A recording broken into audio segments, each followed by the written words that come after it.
Olá meu irmão e minha irmã, seja bem-vindo a mais um vídeo.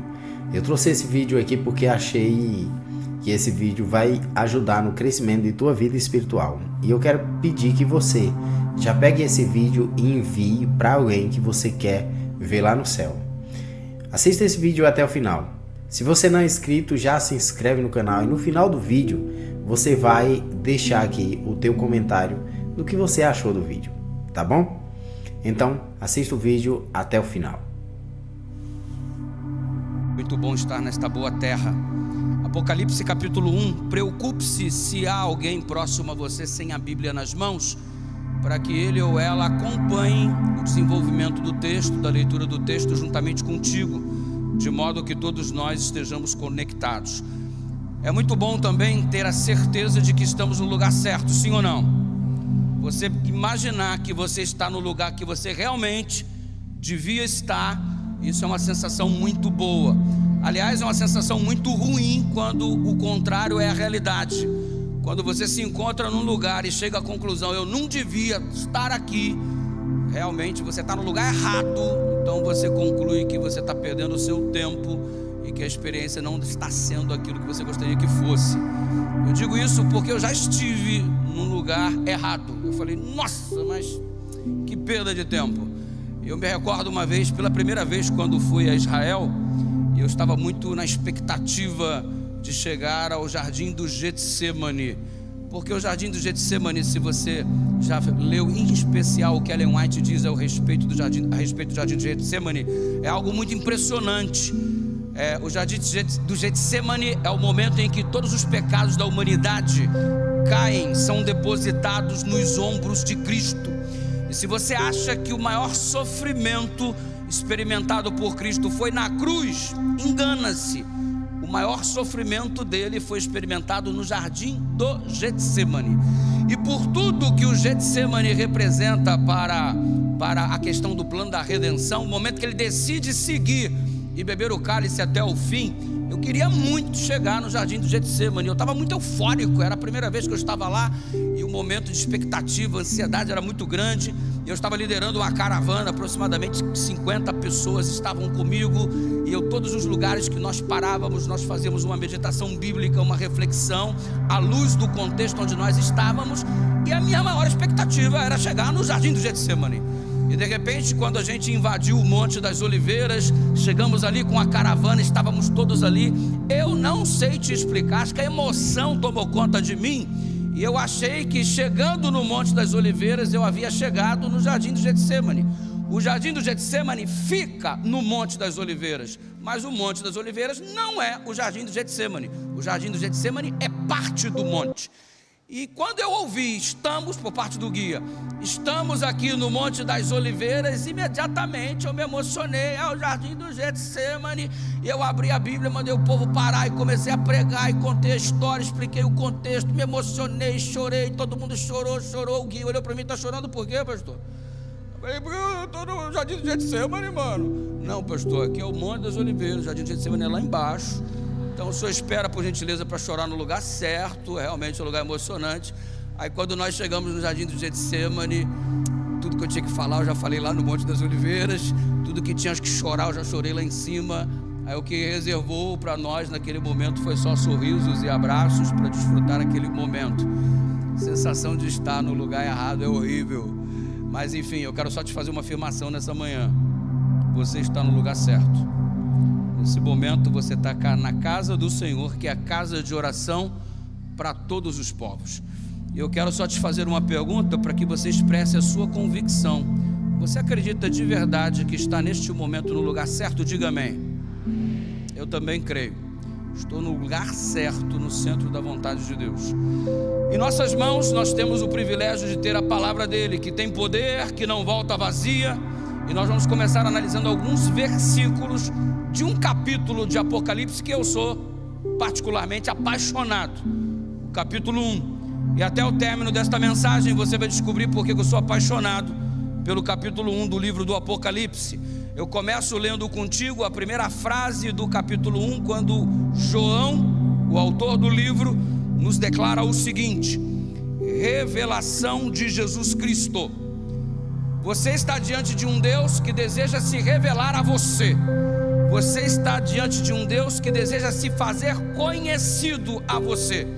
Aliás, é um Deus que se esforça tanto para ter intimidade com um ser humano criado sua imagem e sua semelhança. Ele se esforça tanto para se revelar, ele se esforça tanto para que essa intimidade exista, que ele não suportou a distância, se fez homem, se fez carne e habitou entre nós. A tentativa intensa de Deus ser íntimo da raça humana. A intimidade almejada pelo céu é algo tão perceptível que é dito acerca do relacionamento entre nós e Deus, que deveríamos, segundo Paulo, alcançar um estágio de intimidade onde seríamos capazes de declararmos: não sou eu mais quem vivo, Cristo vive em mim. Ele se revela a você, ele encarnou para que a intimidade existisse, para que essa revelação fosse concretizada na sua vida, ao ponto de você chegar a declarar: não sou eu mais quem vivo, Cristo vive em mim. É o ideal de vida de todo indivíduo que mantém ou deseja ter uma intimidade com Deus. Então é fato, o livro do Apocalipse começa declarando: Deus deseja se revelar a você através de Jesus Cristo. Religião nada mais é do que o conhecimento que você obtém de Deus, ligando-se a Ele por laços eternos, por laços profundos, por laços de intimidade. O objetivo do capítulo 1 é apresentar a revelação de Jesus. Quem é Jesus? Eu abro um parêntese aqui, uma digressão, porque hoje fala-se muito acerca de revelação. E o mundo evangélico, de um modo geral, gosta de adotar uma declaração na direção seguinte: Deus se revelou a mim, Deus me revelou. É muito comum isso no mundo evangélico. Toda hora você escuta esta declaração: porque Deus me revelou, porque Deus me revelou, porque Deus me revelou. É fato que o Apocalipse declara logo no início que Deus se revela, que Deus quer se tornar íntimo, que Deus quer se aproximar, que Deus quer relacionamento. Mas até que ponto tenho eu a autoridade para dizer que Deus me revelou? Será que a utilização disto com tanta frequência não a torna banal, não a torna vulgar? O significado tão imponente de Deus me revelou não tem sido jogado na lata do lixo pela banalização da declaração? Tudo Deus me revelou, Deus me revelou, Deus me revelou. Até que ponto Deus te revelou alguma coisa de verdade? Isso é alguma coisa a ser analisada. Sabe por quê? Nós estamos vivendo uma difícil experiência quanto à revelação, de que muitas pessoas, utilizando a sua particularidade, almejam para si um privilégio que outro não tem. E parece que começamos a experimentar um processo de separação no que diz respeito à intimidade com Deus. Deus me revela um negócio, mas não revelou para o outro. Deus falou comigo alguma coisa que para o outro não falou. Então eu sou o mais queridinho, você é o menos queridinho. Deus está mais preocupado comigo, menos preocupado com você. Eu sou o privilegiado e você nem tanto. Que conversa é essa que Deus fala coisas específicas para você e para mim não? Até que ponto Deus me revelou é algo tão importante no desenvolvimento da vida cristã. Deus me revelou. Estamos banalizando isso daí? É algo para se pensar em caráter pessoal. Agora note, a minha experiência com Deus particular, ela é muito importante. Mas uma coisa precisa ficar claro nesta manhã: a minha experiência particular não está acima da autoridade das Escrituras. Você pode ter uma linda experiência com Deus, Deus pode te revelar um segredo máximo do universo, mas isto não se encontra acima da autoridade das Escrituras. Isso precisa ficar claro, porque tem gente que está lendo a Bíblia e falando assim: eu vou ver o que Deus me revela. a Bíblia não é uma revelação de Deus para você, o que ela é então? Quer dizer que a tua experiência particular está acima da autoridade das Escrituras?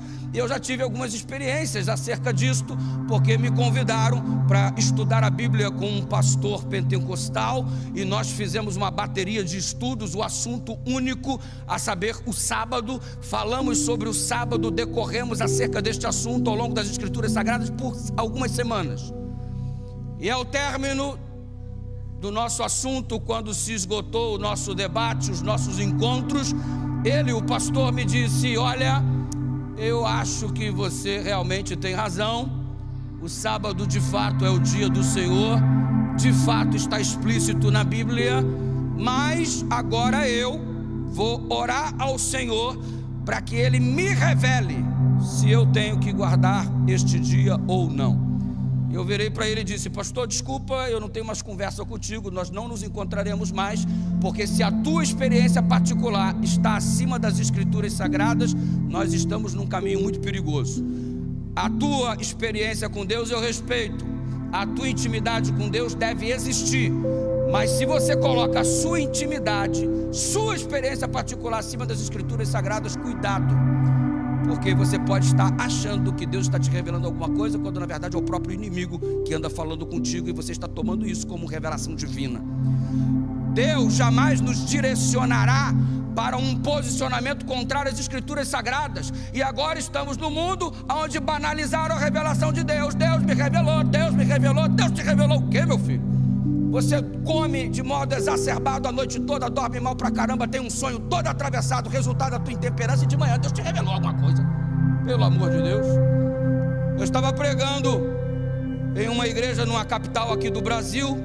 Tratava-se de uma semana de oração jovem, uma igreja gigante, e acerca da revelação algo me chamou a atenção, porque eu estava prestes a terminar a semana de oração, era o sábado da conclusão. Eu estava ali me preparando para adentrar e apresentar a última mensagem da semana. A igreja estava repleta, e o que me chamou a atenção foi um jovem que chegou na igreja com uma mala. E não é usual você vir no sábado pela manhã a igreja portando uma mala de viagens. Não sei se ele estava vindo de alguma viagem e chegou na cidade e veio direto para a igreja do aeroporto, da rodoviária, não sei. Eu sei que me chamou a atenção, o rapaz chegou com uma mala, mas a minha atenção foi mais voltada ainda para ele no momento em que ele me aborda ali junto com os diáconos e diz: pastor, eu preciso falar contigo. Eu falei: irmão, eu falo com você sem problema nenhum, todavia eu vou entrar agora para apresentar minha última mensagem. E ele falou assim: mas Deus me revelou que o senhor tem que me atender antes do senhor pregar. Aí eu falei: Deus te revelou, mano? Deus me revelou, pastor. E tipo assim, me põe contra a parede na direção de que se eu não atendo, eu, pastor, estou insubmisso à revelação divina. E como eu, pastor, estaria insubmisso ao que Deus revelou ao camarada? Ele aparece diante de mim com a autoridade que Deus lhe havia revelado. Eu falei: o que Deus te revelou, irmão? Curiosidade é uma tragédia, né, mano? Eu fiquei curioso pelo que Deus revelou para ele, irmão. Aí eu falei: que segredinho que ele tem com Deus? Eu falei: irmão, o que Deus te revelou? Pastor, eu tenho um problema. Aí eu pensei: não, isso aí deve ter vários. Qual que é o seu problema, criança? E ele falou: pastor, eu fumo maconha. Sou membro da igreja, mas eu sou viciado em maconha, eu tenho esse problema, ninguém sabe. E Deus me revelou nesta noite como é que eu vou parar de fumar maconha. Na sexta-feira à noite Ele revelou isso para mim. Ontem à noite eu vim aqui em função da revelação de Deus. O que Deus está revelando para o maconheiro, mano? O que Deus te revelou, mano? Que o Senhor vai me ajudar a parar de fumar maconha. O Senhor, pastor, como?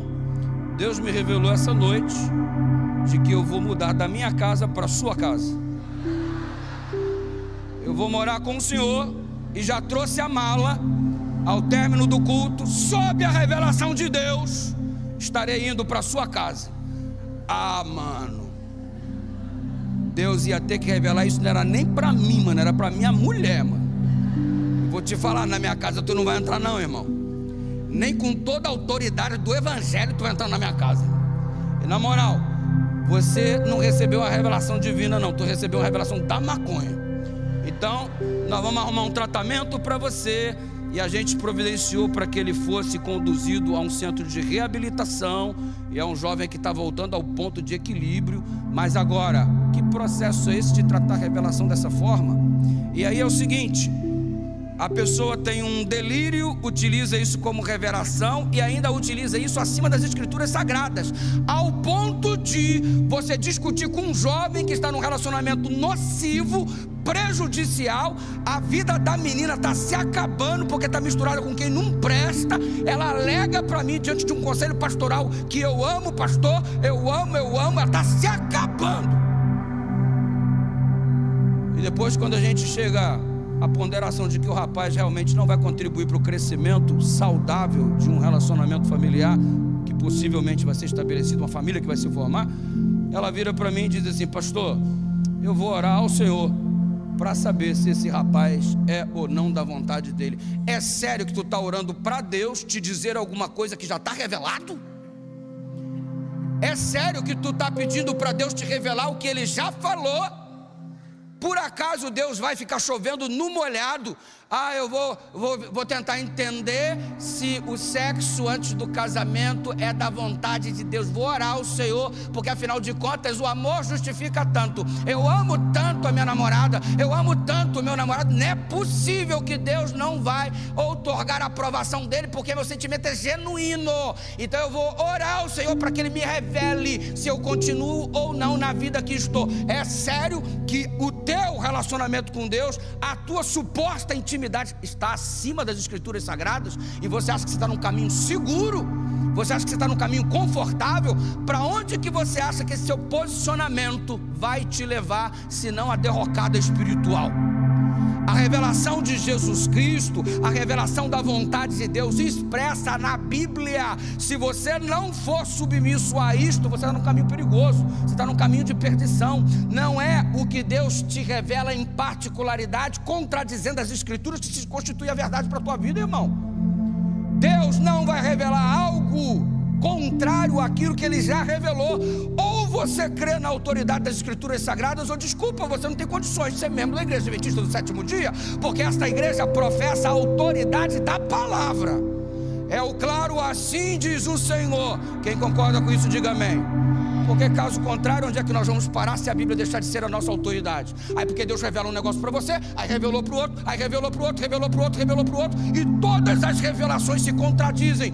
Onde pararemos na nossa perspectiva espiritual?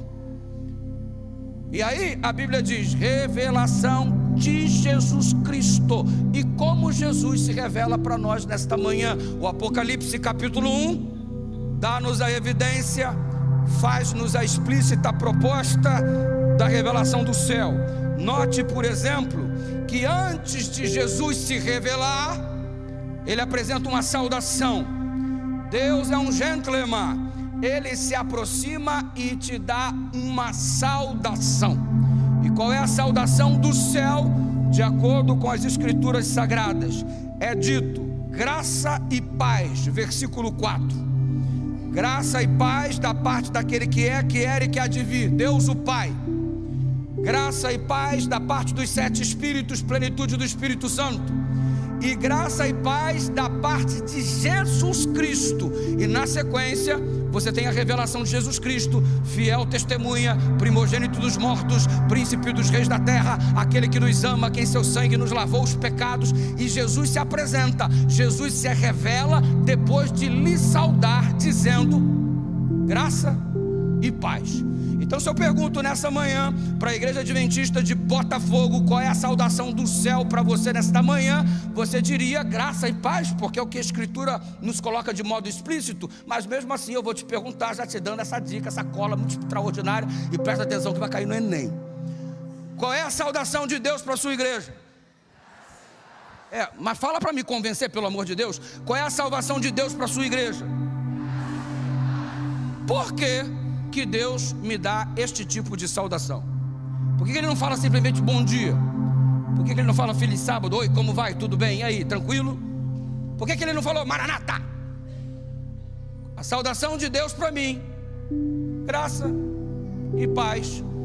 O resumo do Evangelho: quando é que eu tenho a paz que excede todo entendimento? Quando eu fui alcançado pela graça. Você veio aqui perturbado, meu filho, casamento desestruturado, filhos revoltados, família diluída, à beira de um precipício. Você veio aqui com um caos financeiro instalado. Você veio aqui dominado por uma enfermidade ou um câncer, está alcançando a vida de um familiar, de um ente querido, e você veio aqui perturbado. Quero paz, pastor.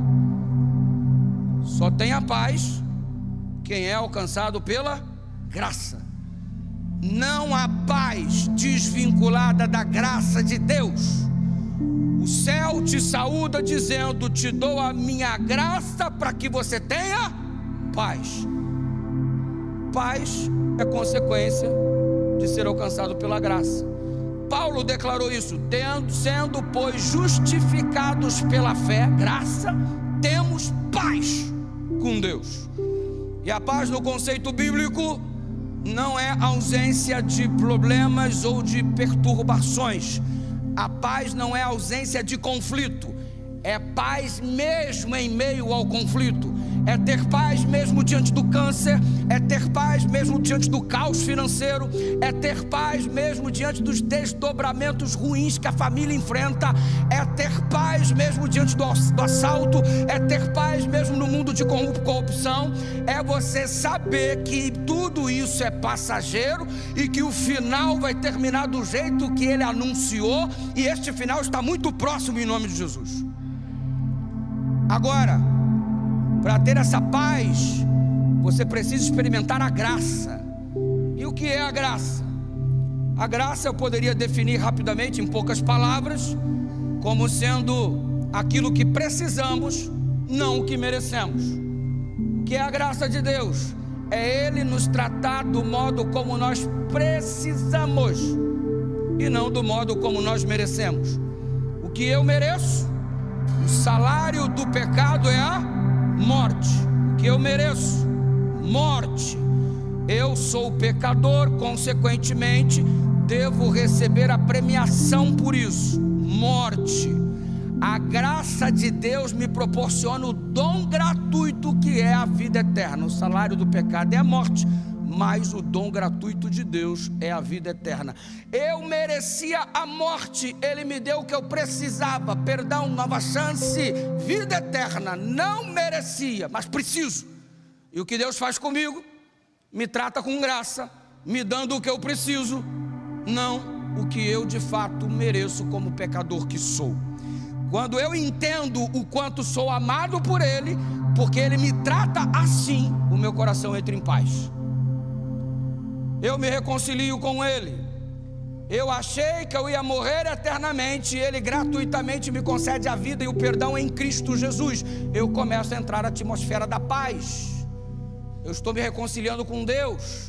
Se você veio aqui com seu coração angustiado, você precisa entrar na atmosfera da graça para obter a paz. Tem que se reconciliar com Deus, porque desde que você brigado com Deus está, nunca mais você experimentou um estado de equilíbrio ou de paz. Olha quanto tempo você está afastado de Jesus, a sua vida tem sido uma angústia constante. Ao perceber o que você poderia ser nas mãos de Deus, e onde você se encontra no fundo do poço, você se desespera, não tem paz, sua vida parece estar andando para trás. Ausência de graça, ausência de reconciliação, porque só tem paz quem usufrui da graça. Quem entende o quanto é amado, porque Ele te trata do jeito que você precisa, não do jeito que você merece. É mais ou menos a questão ilustrada na Bíblia, quando a mulher apanhada em flagrante adultério estava prestes a ser apedrejada. Segundo a lei, ela merecia as pedras. Segundo a lei, ela merecia a morte. E Jesus a trata de um modo diferente. Todo mundo queria dar para a mulher o que ela merecia: pedrada, morte, execução, porque está escrito que ela tem que ser apedrejada até a morte. Jesus aparece e muda todo o cenário, e Ele proporciona para aquela mulher não o que ela merecia, mas o que ela precisava. Ninguém precisa de pedradas, mas todos precisamos de perdão, nova chance, reconciliação e erguimento da parte de Deus com suas poderosas mãos sobre nós. E a mulher então recebe, e Jesus a trata do modo diferente de todas as pessoas. Todo mundo queria dar o que ela merecia, e Jesus deu para ela o que ela precisava. Você tem sido tratado assim no dia a dia. As pessoas tratam você como você merece. Você fez uma coisa errada, as pessoas vão tratar você como você merece. Jesus sempre vai tratar você como você precisa, mesmo diante das coisas erradas que você andou praticando. O que você precisa nessa manhã? Qual é a sua necessidade diante do Pai? É exatamente assim como Ele lhe tratará, com graça. Graça esta exibida na própria cruz do Calvário, porque o soldado abusadinho virou para ele: ei, você não é o filho de Deus? Desce daí. Salvou todo mundo e não vai salvar a si mesmo. Que soldado abusadinho, irmãos. Ah, se eu fosse Jesus.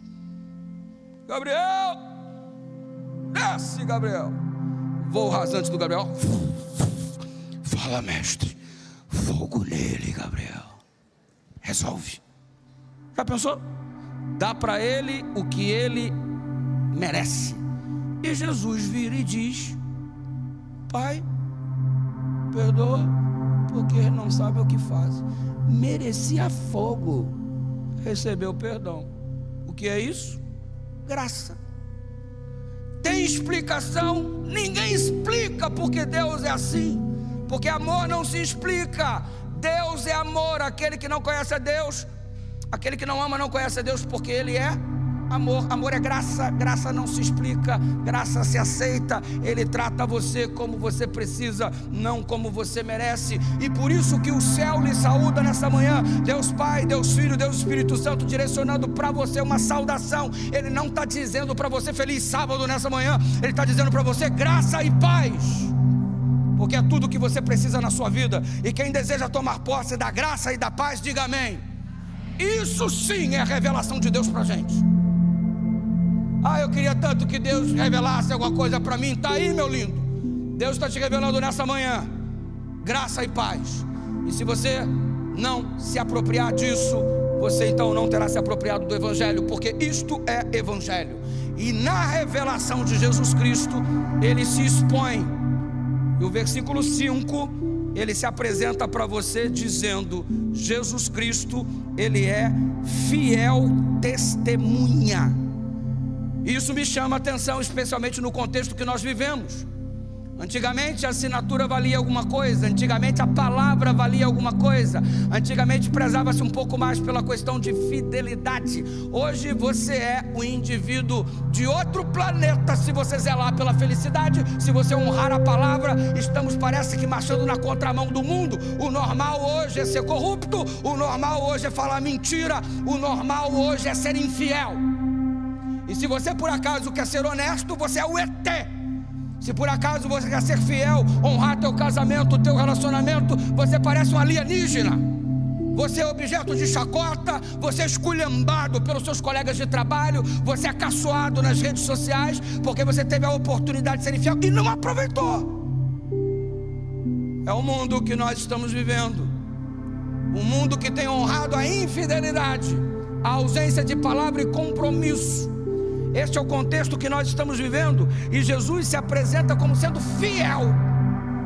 E fiel testemunha é relevante, porque a palavra testemunha, ela deriva de marturel, que significa do martírio. Ele foi tão fiel ao ponto de se tornar Marte, ao ponto de se entregar ao máximo do sofrimento para garantir o propósito pelo qual aqui ele veio. Fiel testemunha. E mesmo o sofrimento não tirou ele da rota. E às vezes o sofrimento tira você da rota da fidelidade. Ah, porque eu estou desempregado, eu estou sofrendo, vou passar a ser infiel ao Senhor. Ah, porque tem um câncer na minha vida, eu estou sofrendo, então agora eu vou largar Deus de mão. Ele foi fiel como um Marte para salvar você, para te dar graça, para te dar paz. E você, pelo primeiro sofrimento que apareceu, não esteve disposto a sustentar a fé que anteriormente você confessava.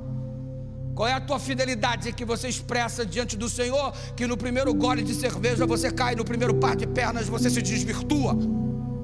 Na primeira página da internet que aparece diante de você, você perde o equilíbrio e perde o caminho. Que fidelidade é essa que facilmente vai parar na lata do lixo? Ele foi fiel ao ponto de ser Marte. Você não suporta um olhar atravessado e já quer abandonar a fé, largar a igreja. Qual é o teu referência? Qual é a tua referência de fidelidade? Estamos vivendo em dias difíceis, irmãos. Dias em que você tem muita dificuldade de confiar na pessoa que está perto de você. Aliás, eu tive uma experiência bem interessante alguns anos atrás, trabalhando em um dos campos aí do Brasil, e alguém se apareceu para mim, alguém se demonstrou a mim como sendo alguém muito especial, querendo ajudar, cheio de boas intenções, e a gente não tem noção de quem se aproxima da gente. Você não tem noção de quem está sentado próximo a você. Você não tem noção com quem você cruza durante o tráfego nessas ruas. Você não tem noção de quem é que está te enviando uma mensagem no direct do Instagram. Você não tem noção de quem anda querendo se corresponder com você.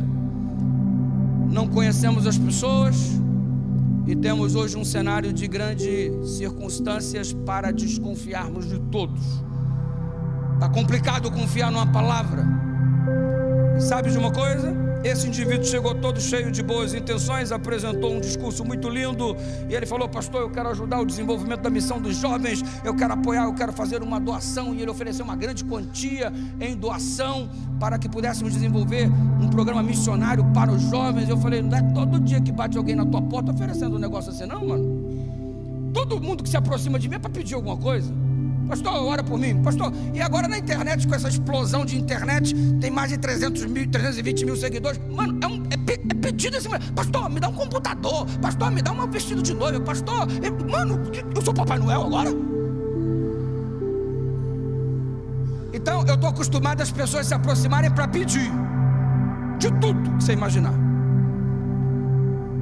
Agora para doar é mais raro. E esse cara apareceu: eu vou dar X para a campanha missionária dos jovens desse ano. Eu, eita, é bom demais para ser verdade. Quando a esmola é demais, o santo.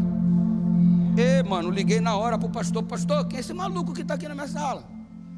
Tá assim, tá com discurso isso. Olha, rapaz, realmente é um cara distinto, realmente é um cara espetacular, realmente é um cara que tem um posicionamento diferenciado e tal, não sei o que. Beleza, então. É o seguinte, mano, se dirija lá ao caixa da associação, pode fazer a sua doação para o projeto missionário. Pastor, o senhor está vendendo seu carro? Eu também estou vendendo meu carro, irmão, a casa está caindo. Ele falou assim: pastor, eu quero comprar seu carro também. Eu, pago hoje. Te dou um cheque aqui, posso levar o carro? Eu falei: não. Tu dá o cheque, era época de cheque, tu espera o cheque compensar. Quando o cheque compensar, você leva o carro, lindão. Ele: tá bom, pastor. Viajei de onde estava, fui fazer semana de oração na Central de Curitiba.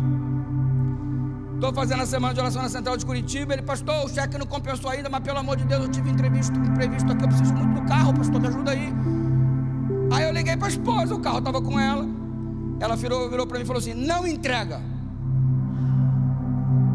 Por que eu não escuto minha mulher, mano? Mas amor, o cheque já vai compensar. Ela: já compensou? Eu falei: não. Ela: não entrega. Mas amor, não entrega. Eu vou entregar. E entreguei. O cheque voltou a primeira vez, voltou a segunda vez. O cara desapareceu com o meu carro. Eu ligava, ele não atendia, Eu falei: agora deu ruim mesmo. Para resumir a conversa para você, eu só consegui reaver o meu carro uns 15 dias depois. E o indivíduo era procurado por toda a polícia no estado em que eu estava. Os cheques que ele emitia de firmas que haviam falido, e de alguma forma ele tomou posse desses cheques. E ele distribuía esses cheques na praça, sendo um verdadeiro estelionatário, e fazia coisas em nome do bem. E ele captou algum tipo de investidor no aeroporto daquela cidade. E naquela semana ele saiu estampado na primeira página do jornal porque ele assassinou este indivíduo que veio do exterior e tomou posse de todos os dólares que com ele estavam, e ele queimou a vítima. Estava estampado na primeira página do jornal o homem que esteve na minha sala oferecendo dinheiro para o projeto missionário dos jovens daquele ano e que tomou posse do meu carro durante quase 15 dias. Você não sabe quem se aproxima de você, por mais bem vestido que esteja. Você não sabe quais são as intenções das pessoas. E diante do mundo conturbado que a gente está vivendo, meu jovem querido, é muito válido pensar na declaração de Jesus quando ele falou: sede simples como as pombas, mas prudentes como a serpente. E sabe o que me espanta? É impressionante como você tem facilidade para se entregar para as pessoas, confiar nas pessoas. Você acabou de conhecer a pessoa e segreda toda a tua vida para ela. Conta a história da tua vida para a pessoa, porque é minha amiga, pastor, é meu amigo, pastor, é meu namorado, é minha namorada, eu amo. Você troca intimidades. É impressionante a facilidade que você tem para enviar uma foto nu do teu corpo para a pessoa. Um nudes, o quanto você confia em alguém. Aí na hora de confiar em Cristo, você é cheio de reservas. Até hoje você não se entregou, não sei. Como é que tu se entrega com tanta facilidade para um ser humano e constrói tanto bloqueio para se entregar para Deus? Diferente do ser humano, Jesus é fiel testemunha.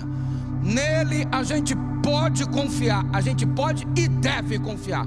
Aí você se entrega para todo mundo e não se entrega para Cristo. Confia em todo mundo, conta a tua vida para todo mundo e não tem coragem de contar a tua vida para Deus, nessa ferramenta extraordinária chamada oração. Deixa eu falar uma coisa: ao se revelar para nós, o primeiro atributo que ele expõe como Cristo que é dizer-nos veementemente que ele é fiel testemunha. Ele se martirizou para garantir a palavra que direcionou a você. Ele é fiel. Nele você pode confiar. A ele você pode se entregar. Porque está criando tantas reservas para fazer o que precisa fazer. O conselho de Deus para você nessa manhã, depois de saudá-lo com graça e paz, é ele dizer para você: entrega teu caminho ao Senhor, confia nele e o mais ele fará. Se você não se entregar para Jesus, vai fazer o que com a sua vida, meu lindo? Que direção que você acha que está tomando sem Cristo? Aonde é que você acha que você vai chegar sem Jesus? Confia nele. Ele é fiel testemunha. Quem crê nisso, diga amém. Agora note o segundo atributo ao ele se revelar para você. A segunda colocação que ele faz, o verso 5 ainda te conduz através da revelação para o seguinte raciocínio: ele é fiel testemunha e primogênito dos mortos. Tá, pastor?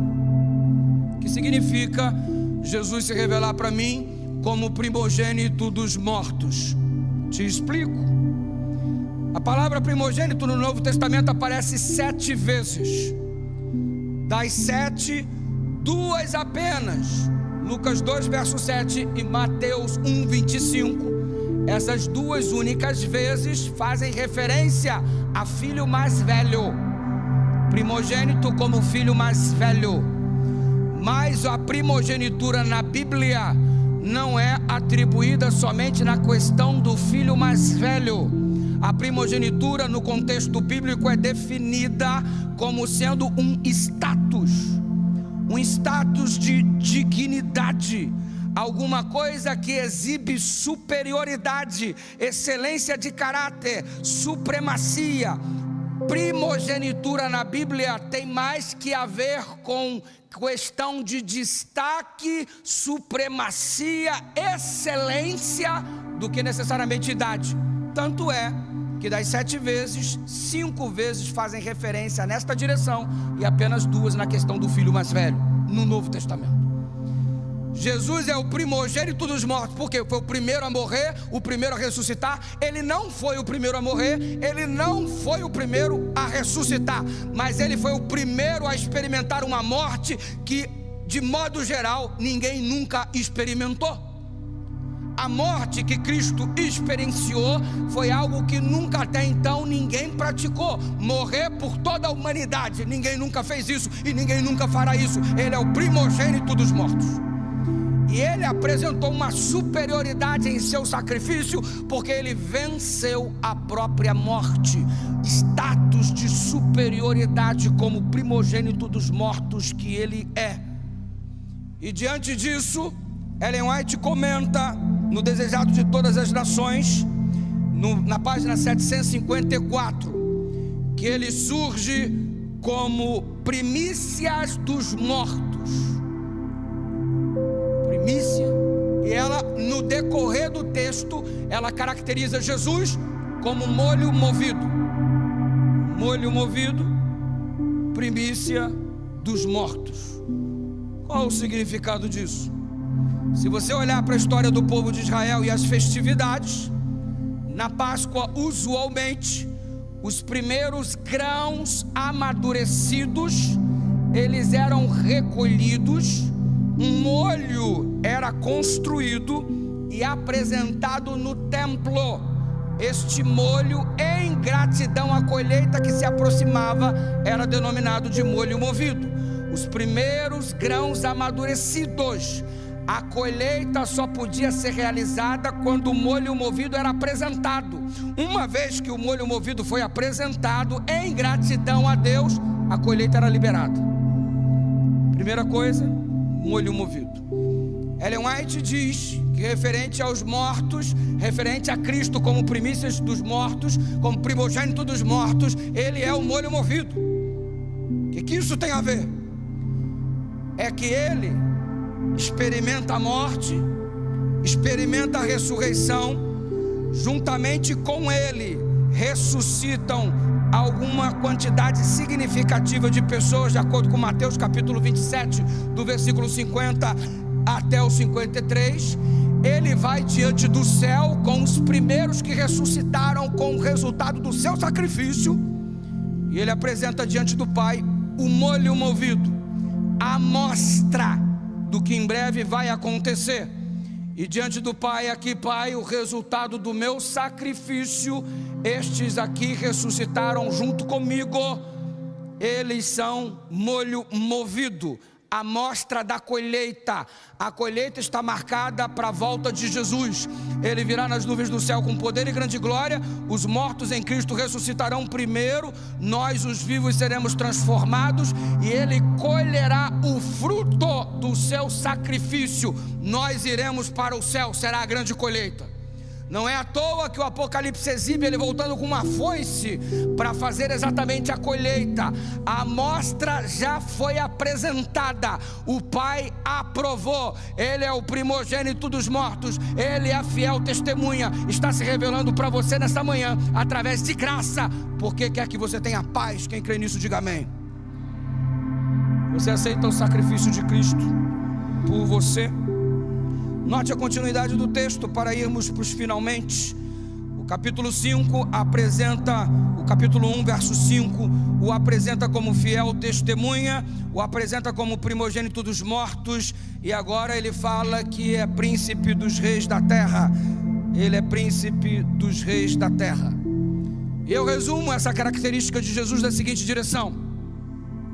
Note, Adão foi colocado como príncipe deste planeta, governador de tudo isso, o mordomo do mundo, Adão. As chaves do planeta Terra estavam nas mãos de Adão. Você conhece a história, o capítulo 3 de Gênesis registra a queda, e Adão de repente passa a estar submetido ao pecado, e imediatamente o governo do mundo sai das mãos de Adão e vai parar nas mãos do diabo. Quando há uma convenção nas cortes celestiais, o embaixador do mundo que se apresenta nesta convenção, capítulo 1 do livro de Jó, é o diabo. De onde vens? De rodear a terra e passear por ela. É o dono do mundo. Tão dono do mundo ele se sente, que quando Cristo é tentado no deserto, ele diz: eu te entrego todos os reinos da terra se você prostrado me adorar.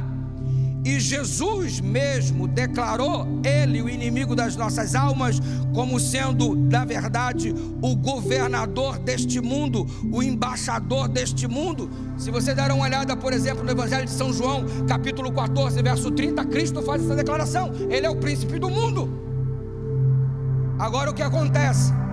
A queda de Adão deu posse ao diabo como dono do planeta. O mundo jaz no maligno. O sacrifício de Jesus na cruz do Calvário retomou a posse do planeta Terra para as mãos de Deus. O embaixador deste mundo, o dono deste mundo, não mais é Satanás. Tudo isso pertence ao Senhor Jesus. Ele é o príncipe dos reis desta terra. Ele é o rei dos reis. Ele é o Senhor dos senhores. Então isso aqui vai terminar, não do jeito que o diabo planejou. Isso aqui no cenário do grande conflito vai terminar do jeito que ele, o Senhor, anunciou, com você sendo arrebatado nas nuvens do céu com poder e grande glória. Você entende isso? Jesus se revela fiel testemunha. Jesus se revela primogênito dos mortos. Jesus se revela príncipe dos reis da terra. E aí, na continuidade que é um pouco longa, eu vou terminar dizendo que Jesus se revela da seguinte forma a você. Ainda na continuidade do verso, você segue adiante, você adentra ao versículo 6 e é dito que ele te ama e ele te libertou dos pecados por meio do sangue. Como é que Jesus se revela para mim? Como sendo fiel testemunha, como sendo o primogênito dos mortos, como sendo aquele que governa o universo e vai terminar do jeito que ele anunciou. E agora ele se revela dizendo em quarta instância o seguinte para mim nessa manhã: eu amo você. Você é amado de Deus. Ele tomou o teu pecado para imputar sobre você a justiça que pertence a Ele. Ele morreu a morte que te pertencia para que você tivesse a vida que Ele pode otorgar. Ele experimentou o lixo do mundo para que você experimentasse o luxo da nova terra. Ele ama você. Estamos vivendo diante de uma geração que se sente rejeitada, mal amada, sofrimento, e a gente querendo pôr fim a própria vida, querendo se matar, cortando os pulsos, tentando tomar remédio, e ninguém me ama, ninguém me aceita. Ei, para com isso, mano. Você é amado. Se a cruz não é o suficiente para você entender o quanto você é amado, eu não sei mais que tipo de revelação que você está precisando. Eu queria tanto, pastor, que Deus falasse comigo.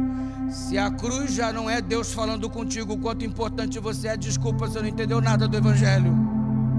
Sabe qual que é o nosso problema? Reduzimos o Evangelho à casa própria. Deus me ama porque me deu casa própria. Reduzimos o Evangelho ao carro do ano. Deus me ama, Ele me deu o carro do ano. Reduzimos o amor de Deus à passagem nossa no vestibular para medicina na federal. Deus me ama, eu passei para medicina na federal. É sério que tu reduziu o amor de Deus a um terreno, a um objeto, a uma circunstância na vida? Você não entendeu nada do Evangelho. Jesus não morreu na cruz para você ter casa própria. Jesus não morreu na cruz para você dar viagem, fazer viagem para o exterior. Tudo isso é muito lindo. Ele morreu na cruz para resolver o nosso maior problema: pecado. Para que tivéssemos paz diante do seu amor, diante da sua graça. Para que você entendesse que esse processo que estamos aqui é só uma passagem. Você vai viver 60, 70, 80 anos. É só uma passagem para você aceitar a graça que vai te conduzir para a eternidade. E se você não aceitar durante a passagem essa graça, você não entendeu nada. Por que Ele te oportunizou todas essas chances? O que você vai fazer com a graça de Deus? Vai jogar no lixo e procurar paz em meio à bebida, em meio às drogas? Vai jogar a graça de Deus na lata do lixo para procurar estabilidade por conta de dinheiro, achando que isso vai te conduzir ao futuro promissor? Talvez até te conduza a um bom futuro e um bom conforto nesta terra, mas a Canaã celestial somente pela graça. A verdadeira paz somente pela graça. Ele é fiel, você pode confiar.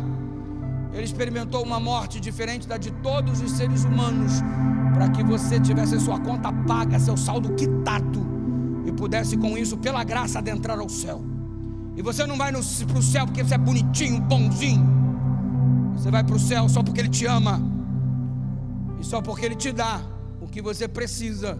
Porque se você fosse receber nessa manhã o que você merece como pecador que é, a morte eterna seria a sua sentença. Mas Ele te amando como ama, Ele te proporciona a vida eterna, graça, amor.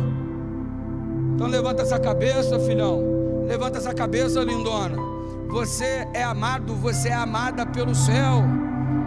Ainda que as pessoas porventura não te amem, não correspondam aos teus sentimentos como você gostaria, isso não faz de você uma pessoa mal amada. Quem mais devia te amar é de verdade quem mais te ama, que é Deus. Então levanta essa sua cabeça. Sabe de uma coisa? Quando você chegar lá no céu, você vai ter um corpo transformado. A Bíblia diz que é no abrir e fechar de olhos, uma piscadinha. Quando Ele voltar, você vai ser uma nova criatura, fisicamente falando e moralmente também. Uma piscada é o tempo que Deus precisa para transformar você. Eu acho isso o máximo. Tudo bem que o Gabriel, por exemplo, vai demorar umas 3 piscadas, vai dar mais trabalho. Mas brincadeiras à parte, todos transformados seremos. Aí quando você chega no céu, num estado de perfeição física e moral absoluta, você vai se encontrar com Ele, o Senhor Jesus. E Ellen White diz no Desejado de Todas as Nações que Ele possuirá características, Ele possui características que nunca mais dele será retirada. Exemplo: você terá seu corpo perfeito, mas você vai olhar um ser dentre todos nós que possui um defeito. Isso foi anunciado pelas Escrituras dentro de um outro contexto, mas o sentido no final vai se traduzir da mesma forma. Que feridas são essas nas tuas mãos? Que feridas são essas nos teus pés? São feridas com que fui ferido em casa de amigo meu. Você vai estar com o teu corpo perfeito por toda a eternidade, e o Mestre vai estar em um corpo que possui marcas da crucifixão. E você ainda me diz que você não é amado. Você ainda me diz que sua vida não tem valor. Você ainda acha que devia colocar um fim nela, consumindo todos os comprimidos que você tem à sua disposição, cortando os seus pulsos e jogando em frente de um carro ou de um viaduto. É sério que você acha que não tem valor? Você não entendeu o Evangelho. E sabe de uma coisa? Quando eu olho o Evangelho, eu percebo o quanto importante eu sou para Deus. E por isso eu digo, eu não consigo viver sem Ele. Eu sou amado. Ele é fiel testemunho, Ele é o primogênito dos mortos, Ele é o príncipe dos reis da terra, e Ele é o governador da minha vida. O que você está esperando para tomar a sua decisão? Por que você se afastou dele? Há alguém melhor do que Ele para você estar junto? Você saiu da igreja, você saiu do caminho de Deus, abandonou o Evangelho. Tem um amor maior e melhor para onde você foi? Tem um significado de vida mais interessante? Há alguma proposta para você que supere a do céu? Eu duvido. Sabe o que significa? Que distante de Jesus a gente não tem juízo. Porque se queremos ser coerentes de fato, estamos perto dele, porque ele nos ama de verdade. Algumas pessoas